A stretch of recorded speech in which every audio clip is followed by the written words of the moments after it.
काल 14 जानेवारी होती. काल मकर संक्रांती होती. काल खूप वर्षांनी मकर संक्रांती आणि एकादशी असा असा खूप छान योग आला होता. तर एकादशीचा आमचा सगळ्यांचा उपवास असतो घरामध्ये. तर मी काल नैवेद्याला वरीचा भात, आमटी आणि तिळगुळाचे लाडू दाखवले होते. काल मी सुगडी पूजन ववसा सगळं केलं होतं. नैवेद्य मी आज बनवला, मीन्स जेवणाचा नैवेद्य. आज बारस आहे.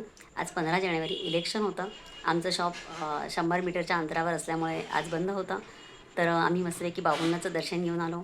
त्यानंतर श्री महालक्ष्मी मातेचं दर्शन घेऊन आलो आणि नैवेद्याला मी मस्तपैकी आईची फेवरेट तांदळाची खीर बनवली.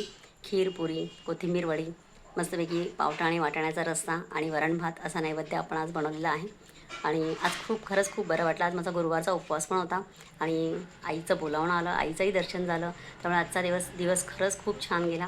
खूप बरं वाटलं. तर आज असं आज आपली डिश आहे, थाळी आहे. मस्तपैकी पुरी, भाजी आणि खीर, वरण भात आणि कोथिंबीर वडी. तर अशी आपली आज डिश आहे. तर या सगळ्यांनी जेवण करायला.